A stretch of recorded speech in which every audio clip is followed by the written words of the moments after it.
बिस्मिल्लाहिर्रहमानिर्रहीम। अस्सलाम वालेकुम नाज़रीन, इरफान हाशमी आपको शो में खुश आमदीद कहता हूँ। आज 6 मई है और दिन है जुमे का। व्यूअर्स, 3 खबरें हैं जिस पर तफसील से हम बात करेंगे। पहली खबर, खान साहब के गोशवारे चेक करने के हवाले से बाकायदा अहकाम जारी कर दिए गए हैं। अब ये गोशवारे किस तरह चेक किए जाएंगे और क्या स्ट्रेटजी होगी और हुकूमत वक्त को ये ज़रूरत क्यों महसूस हुई, क्या हुकूमत की हार का आगाज़ हो चुका है और ये एक ऐसी कोशिश है जिससे हुकूमत बुरी तरह एक्सपोज होगी या नहीं, इस पर तफसील से हम बात करेंगे। और दूसरी अहम खबर, शेख रशीद साहब ने दिसंबर 2021 में लंदन में क्या होता रहा, कुछ बातें कही हैं इम्पोर्टेड हुकूमत को लाने के हवाले से। लंदन की सूरत हाल पिछले 2 बरसों से, नवाज शरीफ साहब जब से वहाँ पे मौजूद हैं, मैंने उस सियासत को और वहाँ की डेवलपमेंट्स को बहुत करीब से देखा है, तो मैं आपके सामने कुछ हक़ाइक़ भी रखूँगा। और व्यूअर्स, खान साहब ने एक तवील जलसों का, रैलियों का एक शेड्यूल जारी किया है और इस शेड्यूल के आने के बाद हुकूमत इस वक्त क्या सोच रही है और क्या लाएअमल तय किया जाएगा, क्योंकि एजेंसीज की रिपोर्ट्स बहुत ही खौफनाक आई हैं जहां तक इस इम्पोर्टेड हुकूमत का ताल्लुक है। ये रिपोर्ट्स क्या हैं ये भी आपके साथ हम शेयर करेंगे, लेकिन सबसे पहले आपको बताते चलें, हुकूमत वक्त ने एक फ़ैसला किया है और ये फ़ैसला उस वक्त किया गया जब तमाम तदबीरें, तमाम साजिशें और तमाम हिकमत अमली जितनी भी अपनाई गई थी, हुकूमत को हर फ्रंट के ऊपर मुंह की खानी पड़ी। और ये बहुत ही इंटरेस्टिंग इसलिए भी है कि खान साहब के हवाले से जब मुत्तहिदा अपोजिशन थी, पाकिस्तान डेमोक्रेटिक प्लेटफॉर्म बनाया गया, उस वक्त मुतअद्दिद बार कोशिशें की गई। हेलीकॉप्टर का जिक्र किया जाता रहा बार बार, ATMs का जिक्र किया जाता रहा बार बार, बनी काला को कौन चलाता है इसका जिक्र किया जाता रहा बार बार। लेकिन उस वक्त की अपोजिशन और आज की हुकूमत बुरी तरह फेल हुई, माजी में भी और अब भी बुरी तरह फेल हुई। और माजी में बुरी तरह फेल होना इसलिए भी इम्पॉर्टेंट इतना ज़्यादा नहीं था जितना आज ये इम्पॉर्टेंट हो गया है, क्योंकि माजी में आपके पास वसाइल नहीं थे, आपके पास इख्तियार नहीं था। लेकिन आज शहबाज शरीफ की हुकूमत के पास वसाइल भी हैं, इख्तियार भी है और ये चाहें तो चीज़ों की इन्वेस्टिगेशन बेहतर अंदाज में करवा सकते हैं। ज़्यादा सिस्टम में पेनिट्रेशन मौजूद है, FBI इनके अंडर है, हुकूमत इनके पास है, तमाम इदारे इनकी सुनते हैं। हाँ, ये भी मुमकिन है कि खान साहब के खिलाफ फैब्रिकेटेड केसेस बनाए जाएँ, इदारों को पैसा खिलाया जाए। जब इदारों की हम बात करते हैं तो इसमें मीडिया ऑर्गेनाइजेशंस हैं और आप जिस किस्म का बयानिया चाहें आपको तैयार मिलेगा। और यही कुछ हो रहा है इस वक्त पाकिस्तान के अंदर। आपके सामने हक़ाइक़ कुछ और होते हैं और उन्हें किस तरह रखा जाता है, ये पाकिस्तान का मीडिया इसकी जिम्मेदारी उनको दे दी गई है। एक चैनल है, मैं नाम इसलिए नहीं लेता क्योंकि उस चैनल का नाम लेना मैं ये समझता हूँ कि सहाफ़त के लिए ये एक ऐसा काला धब्बा है कि उसका नाम भी नहीं लेना चाहिए। आप उनकी खबरों को उठाकर देखें तो आपको सिर्फ यूनिलेटरल और एक वन डायरेक्शनल खबरें जो है वहाँ से मिलेंगी, एक तरफा ट्रैफिक आपको चलती हुई नजर आएगी। और ये सिलसिला यहाँ पे नहीं रुकता व्यूअर्स। पाकिस्तान के तमाम इदारों में उखाड़ बिछाड़ भी इसलिए की गई कि अपने बयानियों को आगे चलाया जा सके, खान साहब के खिलाफ केसेस निकाले जा सके। और अब खान साहब के खिलाफ केसेस निकालने का आगाज़ शुरू कर दिया गया है। शहबाज शरीफ साहब ने जो हिकमत अमली तय की है ये बहुत ही इंटरेस्टिंग है और इनका क्योंकि ख्याल था जो कुछ ये माजी में करते रहे तो खान साहब ने भी कुछ ना कुछ ऐसा किया होगा। फरा का जो केस है, फरा नामी खातून का, और जिस तरह उसे खातून अव्वल के साथ मंसूब किया गया, बाद में खान साहब ने खुद भी कहा कि वो दोस्त है, रियल एस्टेट के अंदर है और जिस तरह वो इन्वेस्टमेंट करती रही, फरा से मामलात ख़त्म हुए और इन्वेस्टिगेशन, अता तारड़ साहब कहते हैं कि 32 करोड़ की मनी ट्रेल मौजूद नहीं है और मुल्क से भाग गई। ये सब कुछ अपनी जगह है। खान साहब के हवाले से जो ऐलान किया गया है, मैं आपके सामने कुछ हक़ाइक़ रख देता हूं और फिर इस पर बात भी हम कर लेते हैं। कहा गया कि PTI सेंट्रल सेक्रेटेरिएट के 4 मुलाजमीन के बैंक अकाउंट्स की तफसीलात हासिल करने का भी फैसला किया गया है और उनका ख्याल है कि शायद वहां पर भी कोई मकसूद चपरासी वाला निकलेगा, कोई पापड़ वाला निकलेगा, कोई ज़ाती मुलाजिम निकलेगा जिसके अकाउंट में पर्सनल ट्रांजैक्शंस हुई। जिस तरह इस वक्त के जो कंट्रोवर्शियल वज़ीर आला पंजाब है, उन्होंने कहा कि वो एक बिजनेस ट्रांजैक्शन थी जो मकसूद चपरासी के हवाले से कही गई। अच्छा, जिन मुलाजिमीन की तफसीलात हासिल करने का फैसला किया गया है, इनमें ताहिर इकबाल साहब हैं, मोहम्मद अफजल हैं, मोहम्मद नुमान अफजल हैं, मोहम्मद अरशद और मोहम्मद रफ़ीक शामिल हैं। अच्छा, 2008 से 2022 तक इन मुलाजमीन के निजी अकाउंट्स में हतमी रकम आई, जितनी रकम आई इनका रिकॉर्ड हासिल किया जा रहा है। और फिर ये भी कहा गया कि 4 मुलाजमीन के निजी अकाउंट्स में आने वाली भारी रकम का रिकॉर्ड स्टेट बैंक से मंगवाया जा रहा है और शवाहिद की रोशनी में गिरफ्तारियां भी अमल में लाई जाएंगी और फिर वही फिल्म दोहराई जाएगी जो ये समझते हैं कि जो माजी में होता रहा वो फिल्म थी, हकीकत थी। इसका फैसला अदालतों ने करना है। चीज़ें रिकॉर्ड पर मौजूद हैं लेकिन फैसला नहीं हुआ। और फैसले क्यों नहीं हुए? पाकिस्तान की अदालतें जिंदाबाद। आपको मालूम है कि किस तरह डिलिंग टैक्टिक्स अपनाई गई, कमर में दर्द निकाला गया, फ़लस्तीन का मसला हल करना था। शहबाज शरीफ साहब को टीटीज़ का रिकॉर्ड मौजूद था, गवाहान मौजूद थे, लेकिन वो कभी अदालत नहीं पहुंचे और एक ही दिन के अंदर मुतअद्दिद दौरे करते हैं, मुतअद्दिद दफ़ा मुल्क में से बाहर भी जाते हैं, दौरे भी कर चुके हैं, मुल्क के अंदर भी वो दौरे करते हैं। अब उनकी कमर की दर्द एकदम से ख़त्म हो गई। तो व्यूअर्स, ये वो तमाम बातें हैं जो शहबाज शरीफ साहब ने एक हिकमत अमली के तहत अपनाई और जिसका फ़ायदा उन्हें अब हो रहा है। अच्छा, अब 2013 से 2022 का रिकॉर्ड भी मंगवाया जा रहा है और पीटीआई फॉरेन फंडिंग केस में सिर्फ 5 साल तक का अरसे का रिकॉर्ड जो इस वक्त मौजूद है। फिर ज़राए के मुताबिक आज़ाद ऑडिटर्स के ज़रिए इस तमाम जो अकाउंट्स हैं इनका बाकायदा इनकी जांच पड़ताल भी की जाएगी और रिकॉर्ड की फोरेंसिक जांच पड़ताल से पता लगाया जाएगा कि पैसे कब और कहाँ भेजे गए और भेजने वाला कौन था। फोरेंसिक जब ऑडिट किया जाता है ना, तो जब पैसा जहाँ से उस पैसे का आगाज़ हुआ, मुंतकली का, उसको ट्रैक किया जाता है। अगर वो पैसा मुल्क के अंदर मौजूद हो तो आसान हो जाता है, अगर मुल्क से बाहर हो तो आसान हो, उसकी जो ओरिजिन है, जहाँ से उसे ओरिजिनेट किया गया, उसे मालूम करना मुश्किल हो जाता है। टीटीज़ के मामला भी यही है। आपको याद होगा डेविड रोज का जो केस था, मुल्क से बाहर वो टीटीज़ लगती हैं यहाँ पर जिन अकाउंट्स में आए, तो एक बहुत ही कॉम्प्लेक्स किस्म की ट्रेल मौजूद है। शायद उसको डिफेंड करना एक मुश्किल टास्क हो, लेकिन फिर इसके बावजूद जब पैसा आपके अकाउंट्स में आ जाए तो फिर आपसे जवाब मांगा जाएगा और ये जवाब डेली मेल के केस के अंदर शहबाज शरीफ और उनकी फैमिली को देना है। बाज़ लोग ये समझते हैं कि शायद वो केस बंद हो गया। याद रखिएगा, मुल्क का सरबराह बनने से यहाँ के केसेस बंद हो सकते हैं, लेकिन बरतानिया में जो केसेस हैं वो बंद नहीं होंगे। इस पर मेरे पास अपडेट भी है, मैं कुछ चीज़ें कंफर्म कर रहा हूँ, तो कल इंशाल्लाह मैं आपके साथ उसका जिक्र भी करूँगा और हक़ाइक़ आपके सामने रखूँगा, क्योंकि डेली मेल के केस के अंदर डिफेंस डेली मेल ने फाइल कर दिया है और शहबाज शरीफ और अली इमरान की तरफ से डिफेंस आना अभी बाकी है उस डिफेंस के नतीजे में। फिर एफआईए और एफबीआर अपनी सतह पर रिकॉर्ड हासिल कर सकती है। अच्छा, अब ये क्यों ये कहा जा रहा है? इसलिए क्योंकि रिपोर्ट के मुताबिक साबिक वज़ीर ख़ज़ाना इसहाक़ डार साहब ने एक डेटा एक्सचेंज का मुआहदा किया हुआ है। किन किन ममालिक से किया हुआ है? जिसमें अमेरिका है, बरतानिया है, Canada, Norway, Finland, New Zealand, Australia. इससे के अलावा बहुत सारे ऐसे ममालिक हैं जिनके साथ ये मुआहदा किया गया। बवक्त ज़रूरत अगर आपको किसी शख्स की कोई इन्फॉर्मेशन हासिल करनी है तो की जा सकती है। बरतानिया की हद तक मैं ये समझता हूँ कि इतना आसान नहीं होगा और इसकी बुनियादी मिसाल आपके सामने मैं रख देता हूँ।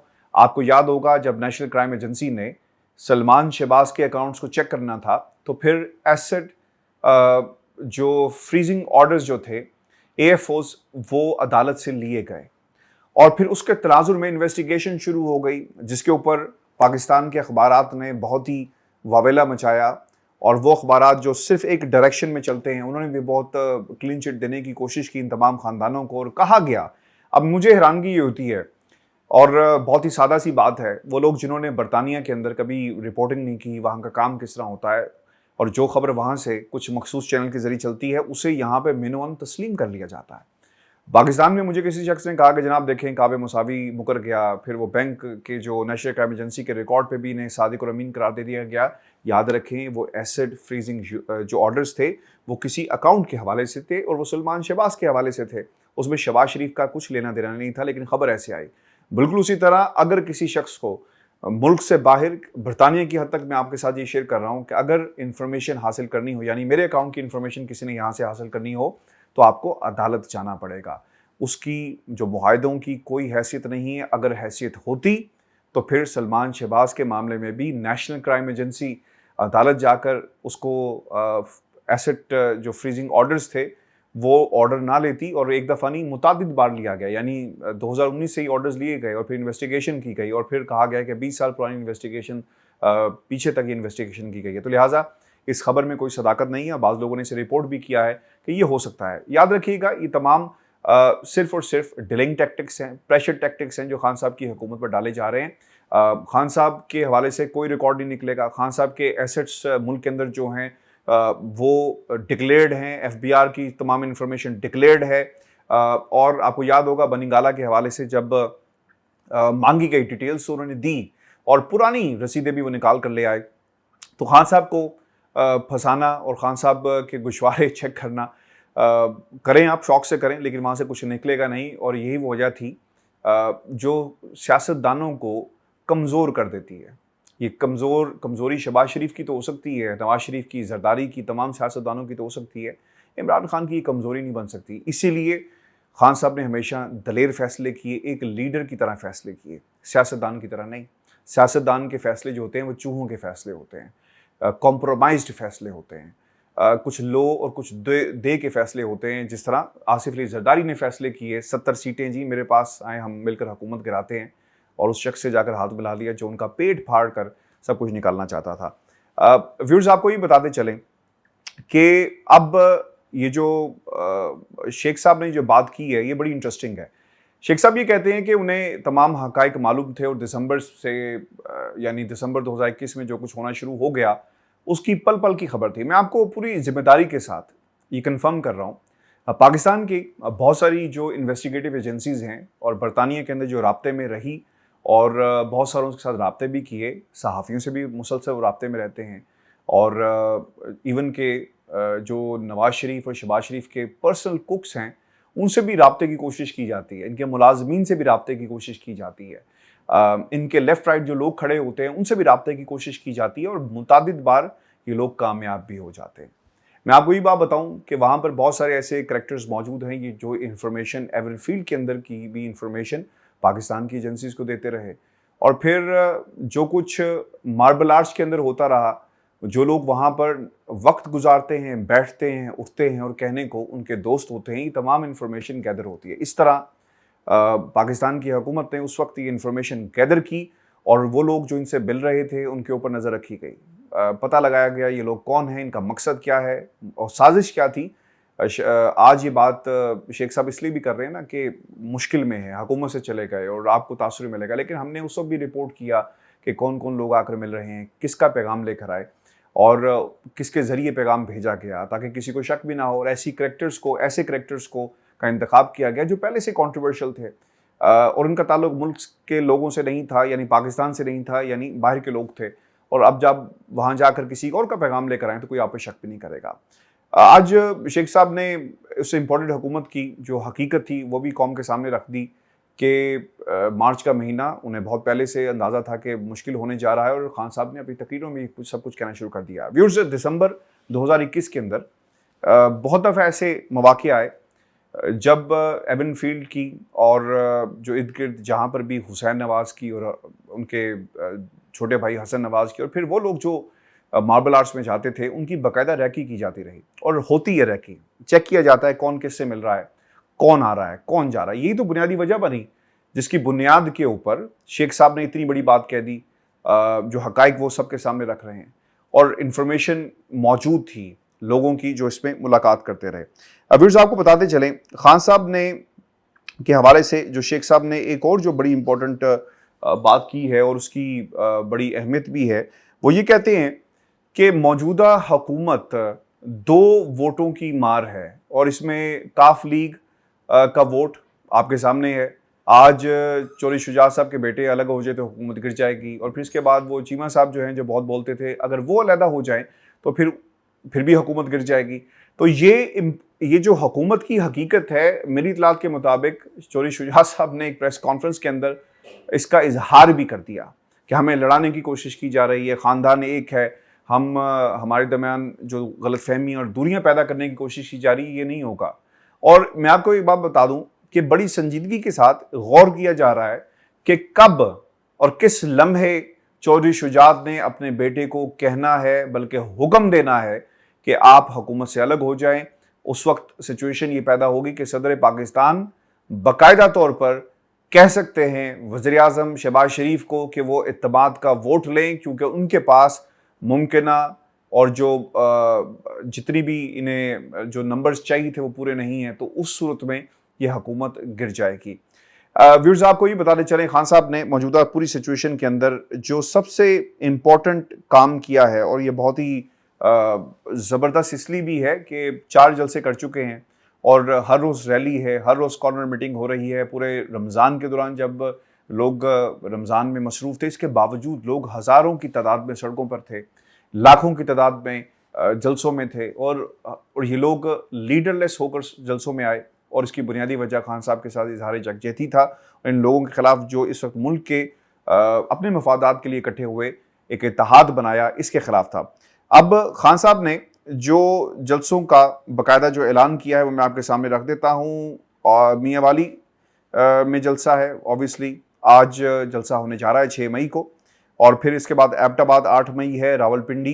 एबटाबाद बहुत ही इंपॉर्टेंट है क्योंकि केपी, और ऑब्वियसली फिर इसका एक अपने सिग्निफिकेंस होगी। लोग खान साहब को बहुत ज़्यादा इस रीजन के अंदर लाइक करते हैं। और रावलपिंडी ऑब्वियसली अगेन एक बड़ा जलसा होगा, इसकी भी एक अपनी अहमियत है। फिर झेलम में जलसा होगा, फवाद चौधरी साहब ऑन द फ्रंट आगे आगे होंगे क्योंकि उनका इलाका भी है। फिर लाहौर दोबारा आ रहे हैं 11 मई, और कहा जा रहा है कि पहले तो रमज़ान था, लेकिन इस दफ़ा ये जलसा अपने तमाम जलसों का रिकॉर्ड तोड़ देगा। 11 मई का जो जलसा है, और फिर इसके बाद अटक 12 मई है, मर्दान में 13 मई है, सियालकोट में 14 मई है, फैसलाबाद 15 मई, सवाबी 16 मई, कोहाट में 17 मई है, चकवाल में 18 मई है, मुल्तान में 20 मई है। और ये तमाम जलसे केपी और पंजाब की हद तक के आपको जलसे नज़र आएंगे। लेकिन बहुत ही इंटरेस्टिंग होगा जब खान साहब सिंध में जाके जलसे करेंगे और वहाँ से किस किस्म का रिस्पांस मिलता है, क्योंकि कराची में वो जलसा कर चुके हैं और एक जम खफीर था, एक समंदर था जो उमड़ आया और खान साहब के साथ खड़ा हो गया। व्यूअर्स, ये हमारी आज की मुख्तसर सी और कुछ जो इन्फॉर्मेशन थी मैंने आपके साथ शेयर की। अगली वीडियो में खान साहब की हिकमत अमली क्या है और क्या पैगामात शेयर किए जा रहे हैं पाकिस्तान के ताकतवर हलकों की तरफ से, क्योंकि अब ये पहला फ़ेज़ नहीं है बल्कि दूसरा फ़ेज़ है। पहला फ़ेज़ जो था वो रमज़ान में था और ये दूसरा फ़ेज़ है। इसके बाद हम देखेंगे कि किस तरह हुकूमत को गिराने के लिए लॉन्ग मार्च का बाकायदा आगाज़ किया जाएगा, क्योंकि अगर आप इन तमाम तारीख़ों को देखें तो 20 मई तक ये जलसों की सीरीज़ है, जिसमें तकरीबन कोई 8 से 10 जलसे हैं जो किए जाएंगे, और उसके बाद फिर बाकायदा एक लॉन्ग मार्च का आगाज़ हो जाएगा और ख़ान साहब इस्लामाबाद पहुँचेंगे आवाम को लेकर, और ये लॉन्ग मार्च पाकिस्तान की तारीख बदल कर रख देगा। अगर जी आज का शो था, अपने कमेंट ज़रूर भेजिएगा, चैनल को सब्सक्राइब करना मत भूलें। इजाज़त दीजिए, अल्लाह ने के बाद।